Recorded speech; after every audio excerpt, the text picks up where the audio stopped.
The story begins with the girl asking if her sister was alright. Kinger says she was fine but mentions they needed to escape from that place. However, the woman with purple hair warns they wouldn't be able to flee after offending their empress, suggesting they surrender for having made a mistake. Frustrated, Xiao stands up asking why it was a mistake since they had taken part in the Wuji sect ceremony, where they saw her worshipping a person using the heaven and earth worship ritual, mentioning they had only asked a question out of curiosity, but this made them hunted. Moreover, the girls' sect treated human lives as if they were worthless, where it was clearly a demonic sect. Then the woman with purple hair speaks, saying she should know whom they were talking about. The Empress's master and the legendary Supreme Demon, where he was not only the Empress's master but also the Supreme Demon of the South, asking if she dared to say that the Supreme Demon would be swallowed by heaven and earth, advancing upon them, mentioning that in their next life they should mind their own business with their mouths shut. At that very moment, lightning strikes in the middle of the confrontation. Kinger questions what was happening and if that was an earth dragon. Around that mountain, a storm was occurring. At its peak, an unknown figure appears among the clouds. A man with golden eyes appears, and his name is Yi Shen, former leader of the Xuanji sect. The boy thinks the realm was still the same even after 100 years of seclusion. But it seemed that his body was sanctified, questioning if he could be considered immortal, saying that this could be considered a successful breakthrough.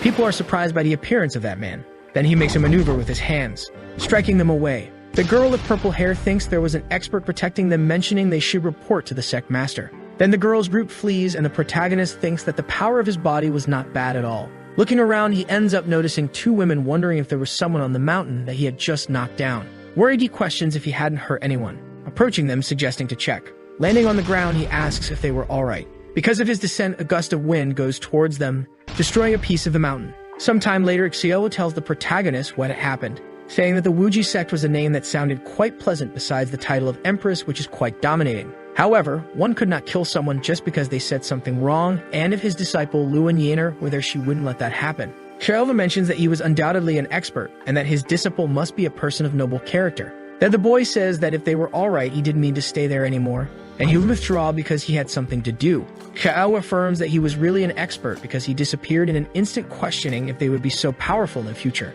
However, the girl is confused, seeing that her sister was desperate. Kinger remembers the name of the protagonist's disciple, mentioning that the empress who was hunting them was also called Luan Yaner. Going back to the past, one of the young man's disciples asks if he was really going to abandon them to enter a state of seclusion. But the protagonist tells the little girl not to worry because he had already killed all the rebels, and in the next 100 years, no one would offend their sect. However, with tears in her eyes, she says she didn't accept that because she didn't want him to go away. But Shen tells her to stop it because he had exhausted all his energies just so they could live peacefully in the future, mentioning that he wouldn't protect them forever, giving an order that from that day on all disciples should focus on improving their skills to restore the ancient glory of their sect. Returning to the present, the protagonist says that in just 100 years, the spiritual vein of the sect was revived, saying he would descend to take a closer look, mentioning that everything there was prosperous, so it was worth letting his disciples gain experience. Looking to the side, he notices some wooden dolls, thinking that in the past they only sold things like talismans and pills, supposing that life was getting better. Seeing the statue, the boy wonders why that statue was so familiar, asking the seller which deity it represented. But the merchant becomes desperate, asking for his mercy, saying that if the protagonist looked up, he would see a better statue. Observing the giant statue in front of him, Shen wonders why that sculpture looked so much like him. Seeing from the statue, he notices a writing of the signature from the Wuji sect, remembering that the woman he had saved before had claimed she had been pursued by this sect. Then a man appears, saying that he was the guy who had dressed as the statue of the deity and went out robbing stores, spreading false rumors. A group of girls appears, saying that he disobeyed the law in broad daylight and should be executed.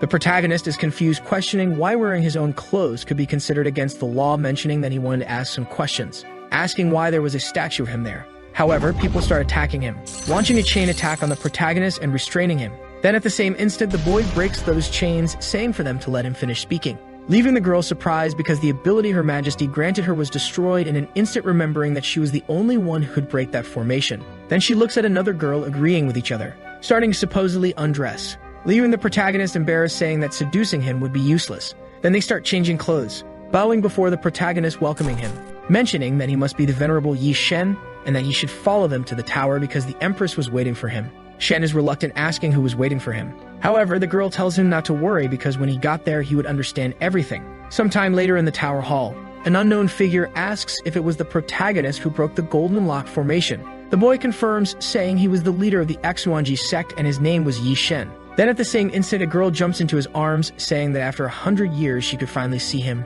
Remembering her face, the protagonist recognizes her as that little girl who only knew how to cry, asking the girl to get off him. But the Empress says it wouldn't be possible. It was very painful for her to wait for his return. So this time, no matter what the protagonist said, Luwon wouldn't let him go away. Shen asks what she was talking about, asking Yanner to get off. But the girl questions if the protagonist would continue to be so ignorant. But it was alright because the more he behaved that way, the more she would like it. Observing the girl, Shen thinks that was the 9 turns portal, and before entering seclusion, it was the last movement the protagonist taught her. Yanner mentions that after all these years she mastered all the spells he taught her, saying she was following his teachings just for the day they met. Then using a skill, he interties Shen's neck, saying that from that day they would stay together until death. Then at the same moment the girl pulls out a dagger, asking Shen to make a promise to her, mentioning that even though he was strong, his body was not indestructible. And if she cut off his legs, the protagonist would not go anywhere, launching an attack on him, saying it would hurt only for a second and after that they would be happy. However, the attack has no effect. Yanner asks why it did not cut since it was a dagger made of meteorite. Shen says that her attitude of never giving up on her goals was really her style, and his disciple was very diligent, so she should make progress like her master, launching a flame attack on the girl, mentioning that he was a master even after 100 years and Yanner would always be in his heart. At the same instant, Shen is surprised seeing the girl, who was half naked, asking if the protagonist really thought that way. Then blood starts coming out of his nose, informing that the destructive style was very powerful. Answering her question, Shen says he had not changed, suggesting she go change clothes.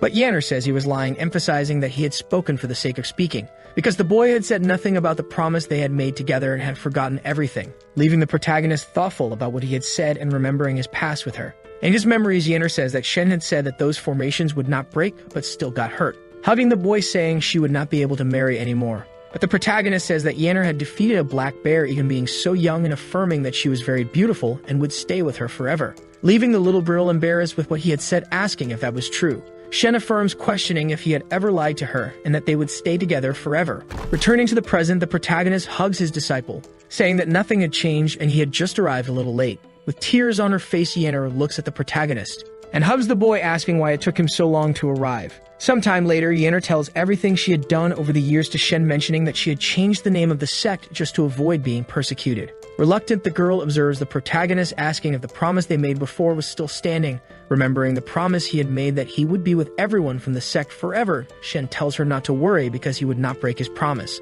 leaving Yanner embarrassed because she had really agreed, so it could be considered a marriage promise. The protagonist mentions that since they had fulfilled their promise, they had something important to do. The girl confirms, saying she would choose a favorable day, thinking it would be a wedding, but that was not what Shen wanted, but rather to reunite with everyone from the sect. Then at the same instant, one of the maids arrives to pass the report, saying that the celestial book had awakened, and all the sects joined forces to go to the city of Changshu. Shen is thoughtful about the name of that sect, thinking that before going into seclusion he forgot to take that book. Then Yanner says that the book belonged to them, giving an order to get it. But at the same instant, the protagonist asks to wait, saying he would get the book on his own. Sometime later in the city of Changshu, a boy was distributing newspapers, claiming that the battle for the celestial book had begun. Approaching the protagonist, the young man asks if he would like a newspaper. However, the protagonist did not need it. Looking around, he thinks that 100 years ago that place used to be a forest city, but it changed a lot, so he could not find the right way. But a paper doll that Yanner made for him says that with her in command, the protagonist would have no problem navigating the continent. Shen mentions that she had said that an escort would deliver him, but he was there just to get what was his, so he should not need it. Then Yanner responds, saying that when he was in seclusion, the celestial book was stored in that city, causing many disputes between families as the Xuanji sect was weak and unable to recover it. Yanner took advantage and told everything about the celestial book to the world, causing a fight among the cultivators. Shen understands, affirming that that plan was well planned, leaving the girl happy, saying she had reached her destination and her escort was in front of her. The protagonist asks if she had anything else to say, and the girl explains that he did not need to worry because that escort was a secret agent.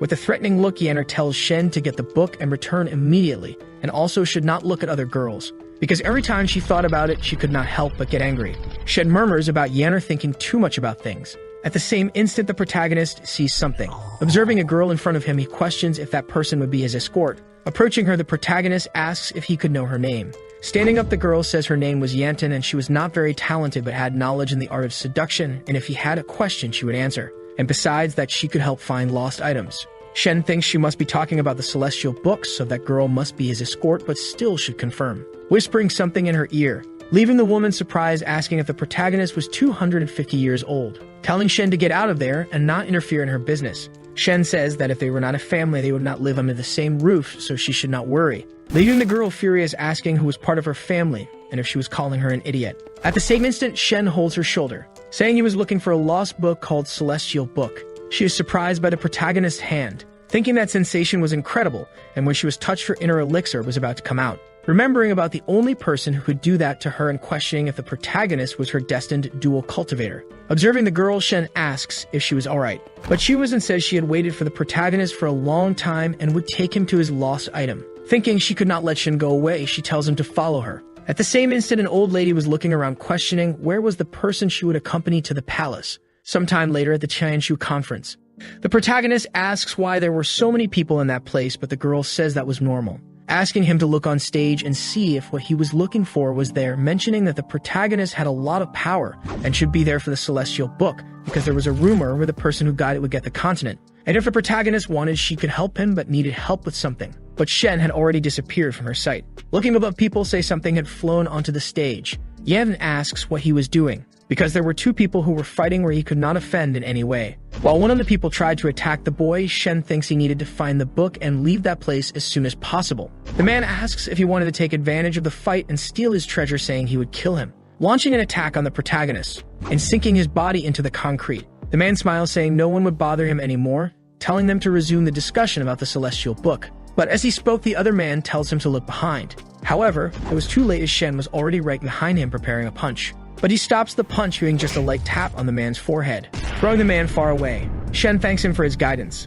For now, the Celestial Book would be his. The fight spectators are surprised because the protagonist gave just a flick on the man's forehead and yet he was beaten up. The man saying that Shen deserved to win the Celestial Book calls the other guy, asking how long he would stand there and telling him not to forget what he wanted. However, the guy smiles, saying he was admitting that his skills were not good enough, and for that reason, all of his loved ones were killed. The man becomes furious with what the guy had said, preparing an attack. Looking at the sky, the spectators are confused, wondering if it was going to rain, but they still wanted to see the Celestial Book. Going towards the old man, he asks if the guy had gone crazy, using a protection magic to defend himself, thinking it was already too late. At the same instant, spheres of light begin to appear around the spectators. However, those spheres were not friendly, for they began to explode.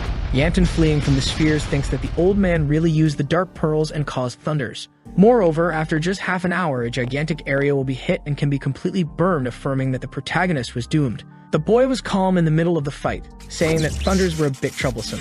Pushing the lightning aside as if it were nothing, Shen asked the old man if it wasn't true, leaving the man surprised because that was a type of thunder that was enough to peel off the skin with just a touch, but that idiot just pushed it away as if it were nothing. Shen is apprehensive because it burned his clothes, saying that all that was not a big problem for him.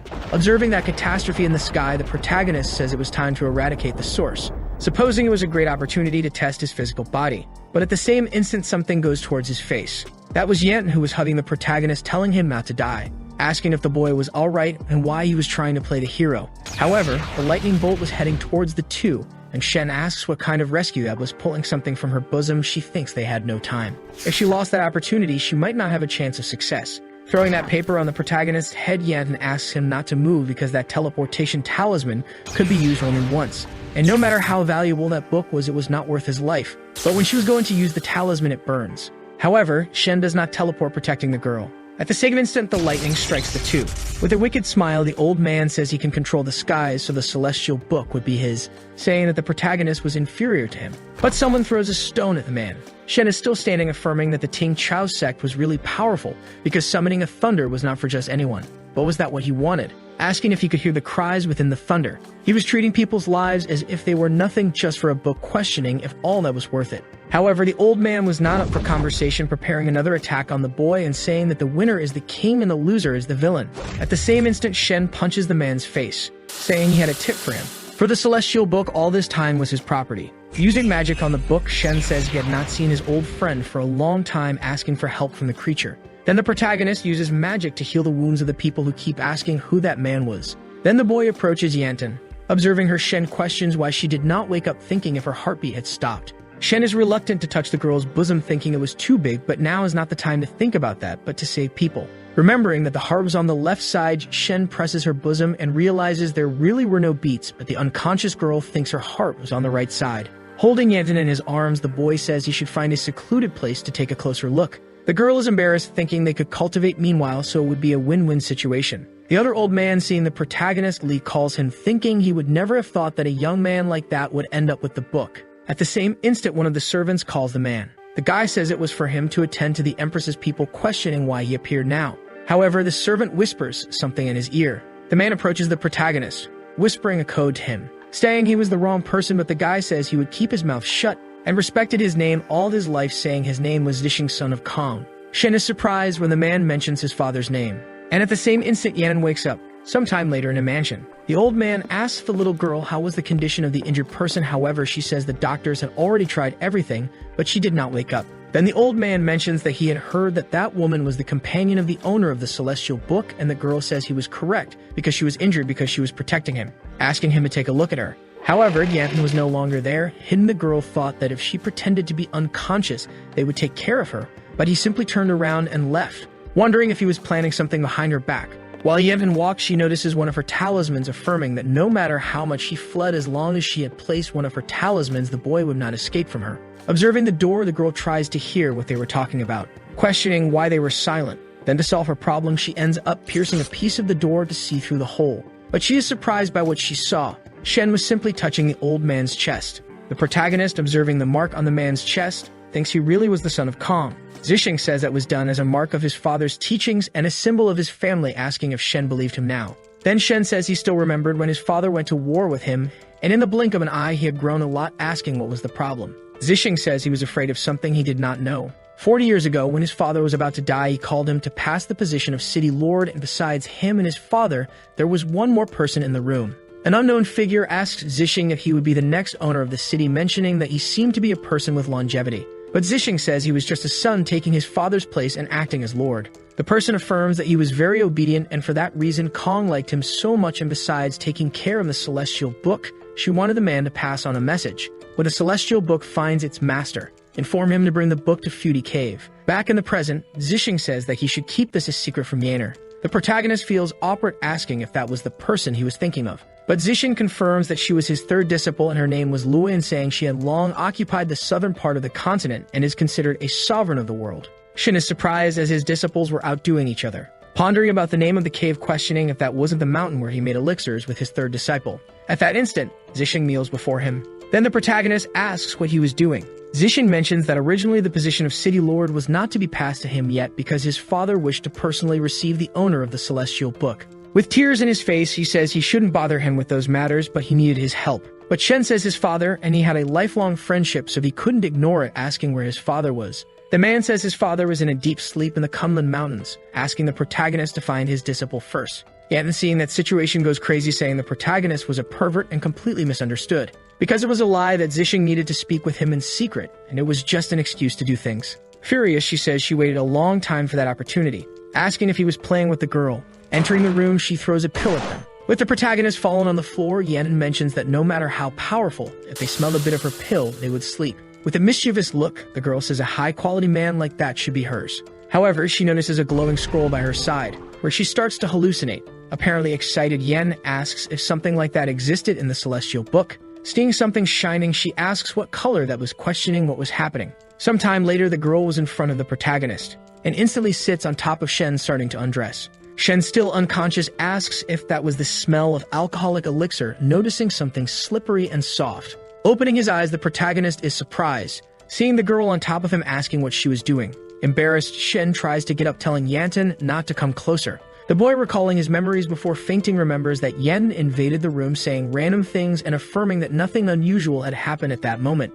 Yan, hugging the protagonist, is questioned about what she was doing. Then she kisses the boy's neck, and also keeps sniffing the protagonist, leaving Shen extremely embarrassed, asking Yan to stop. However, the girl grabs his hand, and then starts to lick his finger. Shen ponders if the cause of that could be what he thought. Observing the Celestial Book, he realizes it was open, then tells the girl to behave. Then she starts to act like a dog, and the protagonist thinks that was the worst possible scenario. Because Shen had stored countless treasures in the Celestial Book, and to not be discovered, he put a spell where all people would receive a brainwash if they looked at it. They would become dogs, and then Shen questions if she had looked at the book, murmuring that he couldn't just sit and do nothing. With a sigh, he says that was very troublesome. Slapping the girl's face, Shen mentions that Yan was lucky because it was the protagonist who found her. The prohibition "do not indulge" takes a dog's soul and fuses it with humans. And if he tried to use common magic to break that spell, it would just turn her into an idiot. Then Shen presses Yanton to the ground, carrying out the dog's soul, saying she could return to normal. Then the girl faints and the protagonist thinks it was a success.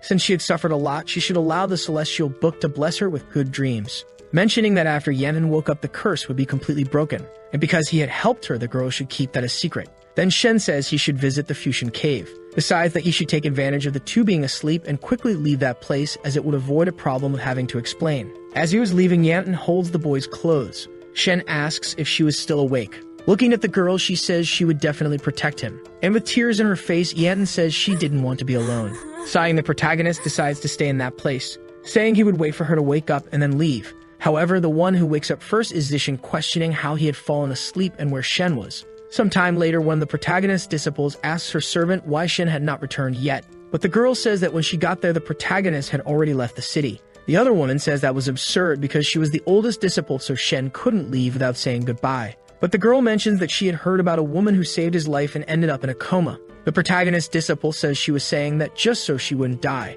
However, the servant says that Shen was looking for the medicine to save her life, where he ended up taking her with him. The Empress smiles because the protagonist was still the same because he still liked weak girls. Then she starts to change clothes, mentioning that she would personally give the order to invite Shen back to the city. One of her servants says she couldn't do that. However, she falls silent when she sees the Empress's look, asking if she was trying to tell her what to do. At the same instant, the servant kneels, asking for forgiveness from the Empress. Thinking about the current situation, she sighs, saying that the elder of the Blood River had become a strong person in the realm of life and death and began to recruit troops in the north, so she couldn't leave the city. Then one of the Empress's generals appears, saying they were at her orders. The Empress gives the order for her to bring the protagonist in her place and also wished that she spread a message. Chun tells her not to worry because the Kangyuan continent was just a place. Back to the protagonist, Yanton had already woken up, asking where she was, and Shen questions how she could be so annoying. To get rid of her, he used the hiding ability of the celestial book, but didn't know why she had still appeared. The girl says that Smell was still in that place, and the protagonist wonders if the girl was still being a dog.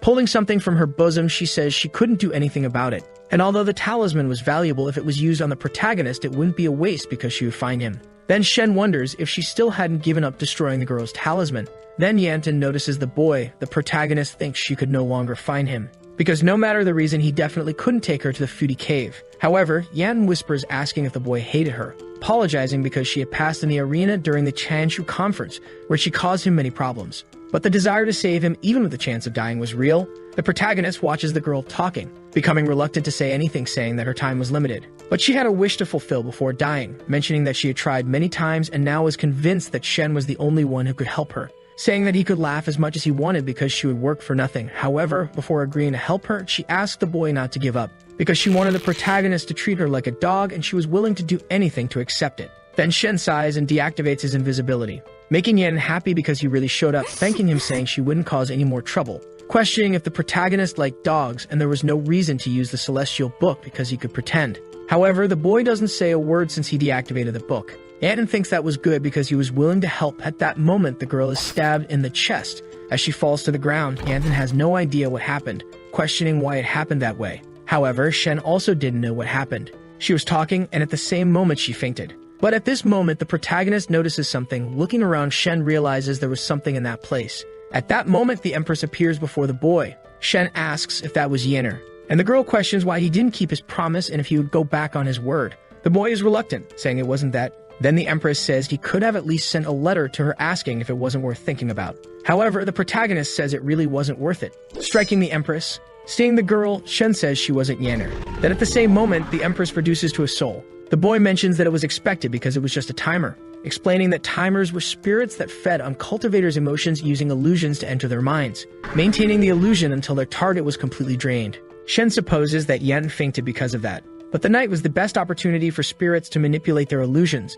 questioning why they were appearing during the day. Observing the girl, the protagonist sees the spirits trying to possess her. However, Shen makes a hand sign that ends up dissipating the spirits. But something was wrong because she was still fainted, making him wonder if the girl was lost to be completely eroded. Then in Yenen's past, a girl was singing, asking if her sister wanted a crystallized hawk. However, when she looks back, there was only a pile of corpses. Yenen says it's no use because she has always been alone, thinking that everyone in the world wanted her dead, being hunted countless times and escaping, questioning how long it would last. Then a woman calls the little girl, calling her disciple. Yan wonders if she still left one person alive, questioning what she was saying. Standing up, the woman asks her not to move because she would tell her the details, saying that she was the great seer of the Exuanji sect, and some time ago they sent her a message to travel 100 miles west to find her destined disciple. Sarcastically, the girl asks if she could call her master, and if she was willing to give anything. She wanted her life, stabbing the woman, saying she had met many people like that, wanting to use the term disciple to drag her to an elixir shop. As soon as the cultivators found out they could refine through the girl, the etiquette, justice, or laws of the heavens were gone. Back to the present, Yen asks why they couldn't just leave her alone. But at the same moment, she starts to get weak because she had exhausted her cultivation, questioning if her life was coming to an end. Yanten had no family or friends, so her life would just end, saying she killed countless evildoers in her life because she had no choice, begging the heavens to have a normal life. However, the voice behind the girl asks why she would wait until the next life. Looking to the side, Yan realizes that woman was still alive, saying she could do that in this life, and all the master should do is transfer her energy to save Yanten. Then the girl starts to cry, asking if she could really continue living. Then the woman confirms, saying she could have a good life from now on. But sometime later, her master was dead. Yanten tells her not to be afraid because it was her turn to save her. All she needed to do was find a person with a sacred body and perform dual cultivation. Back to the present, Shen says the spirit was eating the girl, so she couldn't hold on much longer, saying he should take care of it quickly. Then a multitude of Empress clones appears, hugging the protagonist and calling him to have fun, asking if he wanted her front or back. But at the same moment, Shen uses a spell suppressing the spirits. However, one was still alive, mentioning that the boy was very strong, asking if Shen liked that game, saying that Yanner was growing fond of him. Then the spirit steps on the protagonist, saying that women prefer to be dominant, so he should stay there like a good boy. But suddenly the girl starts to feel her abdomen burning, asking what the boy was doing. Holding her foot, Shen questions if she didn't know there was a pleasure point, an acupuncture point where he could provide a very pleasurable experience. The Empress gets embarrassed, telling him to let her go. Then the protagonist starts charging an attack, mentioning that to fight her, he should leave his human desires and focus on the goals, and giving her even more pleasure. She revealed her true form. If Shen let her escape, he wouldn't know how many victims there would be. Desperate, the spirit says she was really Yanner, asking how he could be so cruel to make her suffer. However, the boy says the name Yanner could not be mentioned from her mouth. She was left behind after going through the refinement penalty to protect the sect, taking the poison from her bones for a whole month without shedding a single tear. And instead, she felt sorry for her younger sisters, hiding in a corner in the dark, blaming herself for not meeting their expectations, asking how Yanner could seduce others for her own desires, because she was just something driven by lust, stealing others' memories and ridiculing them, questioning if that made her feel superior. Then strikes the spirit, revealing its true form. Seeing Yan fallen on the ground, the spirit thinks that girl was still lost in her illusion, so she could take over her body and start over. But at the same moment, she is sliced in half. However, it wasn't the protagonist who did that. Observing where the spirit was, there was a sword in that place. Then an unknown figure appears. That was the girl the Empress had sent before. A legend says that an immortal exile to the west of the Kanyuan continent created a secret technique, where two cultivators swallowed a mysterious stone to sacrifice their spiritual fetuses to the outer world. With the blessing of the blood formation, the two could communicate freely with each other in addition to sharing their cultivation realms and experiences. The person who created this technique called it psychic interlude. Then the woman says that he still remembered Yanner. Shen mentions that her spiritual fetus was a red product seen only once every 10,000 years. Then the woman asks why Shen was retreating, because he was having fun with the spirit and had forgotten to return to the city. The protagonist feels embarrassed, asking if she had seen that situation. However, the girl says she saw everything from beginning to end. And besides that, Yanner already knew everything, asking if the protagonist was looking for medicine for Yanten, and that's why he wasn't returning to the city, leaving Shen confused, not knowing what she was talking about. Then the boy tells everything to the woman, thinking that girl had come to find him to send a message from Yanner about not looking at other women. The girl says that even if Yanner misunderstood, why would Yanten keep following him all that way? But Shen mentions that she had a hidden motive because she needed his help. Thinking about the protagonist's words, the girl thinks that he didn't recognize her as a woman. Shen says he didn't know what he should help with, but when she was being corroded by the spirit, the girl called him master, asking if Chun thought Yanner didn't meddle in other people's affairs. However, the girl remains silent, remembering her past when Yanner protected him, and that she couldn't worry about that, mentioning that now she was the supreme demon and everyone called her a killer and fighter. But Shen says that was absurd, because if that were the case, Yanten would have died many times.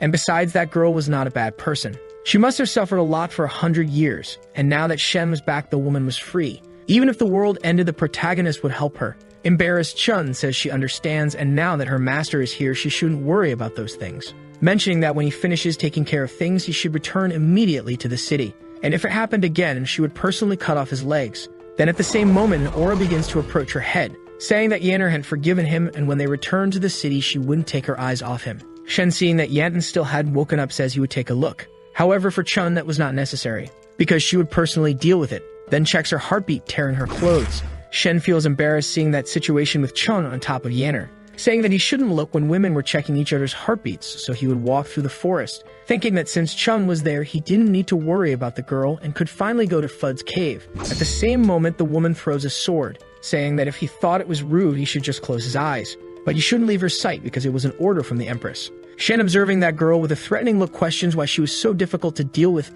saying he would do what she asked, asking how Yan was, and then Chun says the spirit entered her interior, corroding her spiritual fetus, stating that it would be difficult to deal with and could only use one way to fix it, but first the girl should wake up. Analyzing the situation, Shen thinks that doing that would bring damage to the physical body, questioning if that was a new technique created by later generations. Then the protagonist realizes that Chun had taken off her clothes, and when the woman looks back, the boy realizes that she reacted to it. While continuing the treatment, Shen feels embarrassed, thinking he shouldn't look at all. A while later, the day passes, where Chun had already completed the treatment, mentioning that the girl would wake up soon, so now Shen could relax. But when she looks at the protagonist, he was exhausted, saying she had done a good job. Realizing the boy was exhausted, Chun asks what had happened, but Shen gives a sarcastic smile, thinking if she still didn't know, saying that the spirit had hurt Yanton, so he would destroy their den. However, the Empress had already sent people to deal with it. Then the protagonist says she had treated him very well, offering her food, but Chun had been fasting for 3 years. Shen tries to convince her in various ways to let him go, but only managed to make her angry, saying the only thing he should do was stay there.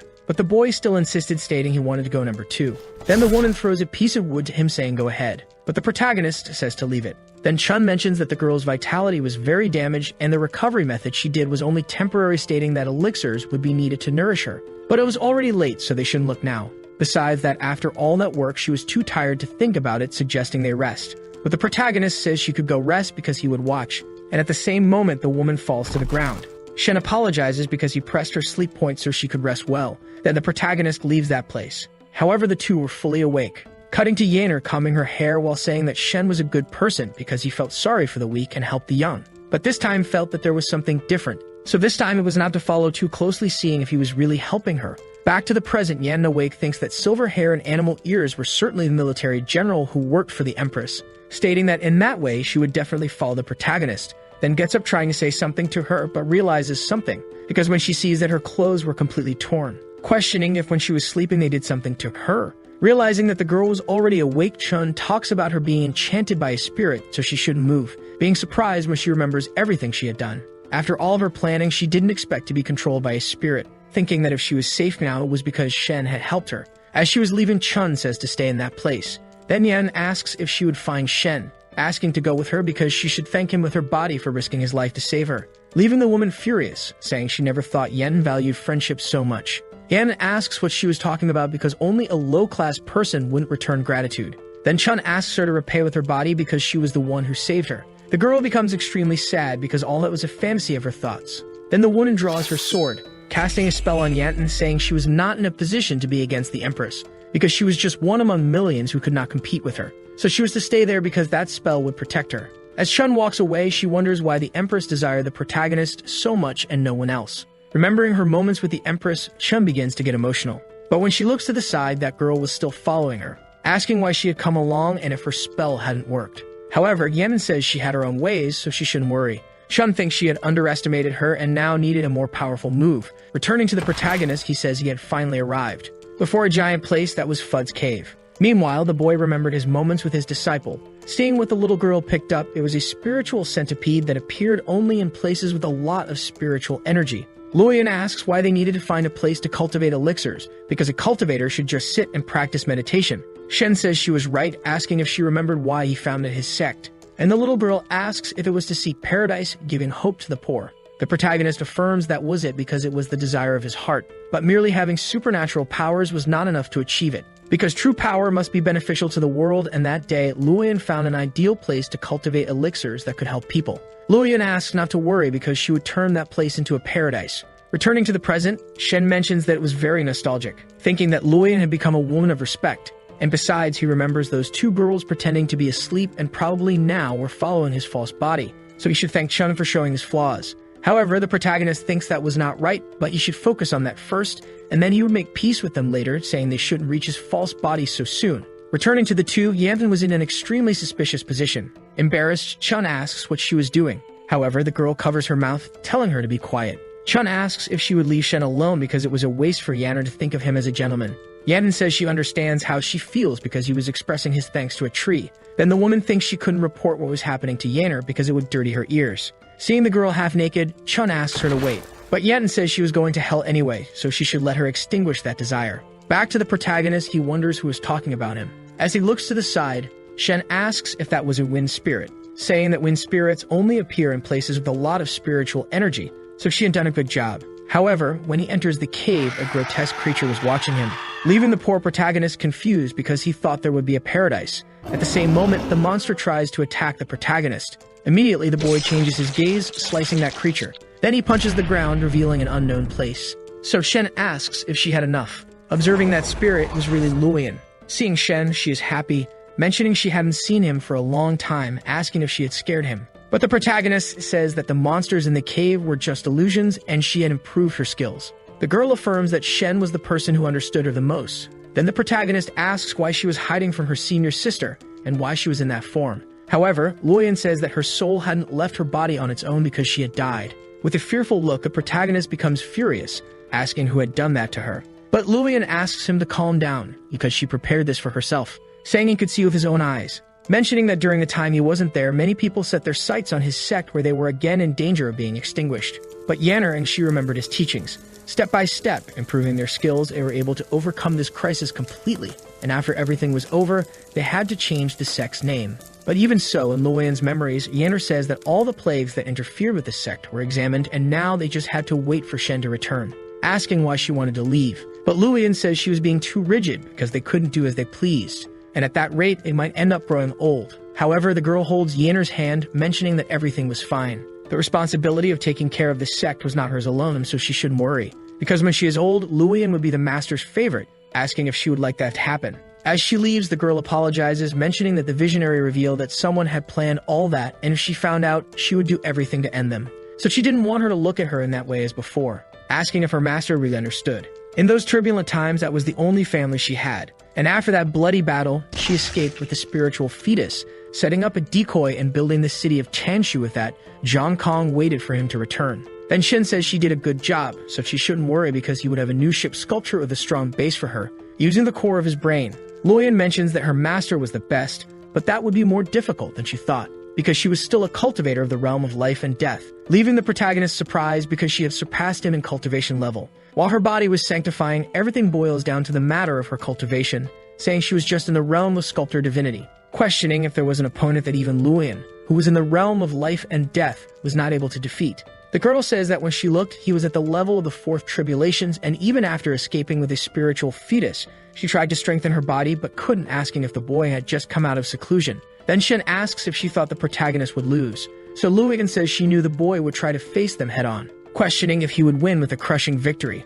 And at the same moment, she takes a drop of her saliva, leaving the boy confused, asking what that was. The girl replies that it was the reason she stayed in that place because it was a fetus made with the ingredients she gathered. Hearing what the girl said, Shen asks if she was lying, because a wonderful pill like that should be used on herself, saying she had done that with her spiritual fetus. Then the girl starts laughing, saying it was expected of her master. Shen starts to leave the room, telling her to wait there and not to worry about the break as he would return soon. But at the same moment, a hand thrusts into his chest. Luoyan mentions that she found an opening and finally got him, starting to cast a spell on the protagonist. Realizing it was his spiritual fetus, the protagonist asks her to take it back, but the girl asks him to say hello to Yanner for her, because the two of them were always a family to Luoyan, dissipating into spirit fragments. Shen says that Luoyan had been maintaining Fud's cave alone all that time. He would borrow her luck but never asked her to push herself so hard. Then Shen starts to leave the cave. In front of a magical tree, he apologizes, saying he would come back. The heavenly book can nurture souls, so if he kept her soul within the book, it wouldn't disperse. Remembering that Luoyan always liked to travel, he asks why they didn't take a walk. Returning to the two girls, they feel the protagonist's incredible aura, questioning what was happening. Then at the same moment, Shen's clone explodes. Next, Chun grips her sword, sensing a gigantic energy heading towards her. Seeing Yannon fallen on the ground, she asks what was wrong. But the girl thinks her core would only react that way when it sensed a sacred core, so that would be her best chance. Shun mentions that she didn't seem well, questioning if the previous treatment wasn't complete, leaving Yan surprised because she was worried. Remembering her moments with her master, she thinks she couldn't give up, using a spell to bind the woman, affirming that she would go after Shen because he was a rare sanctified body not seen for over 100 years. And now she could finally replenish her master's internal Dan to extend his life.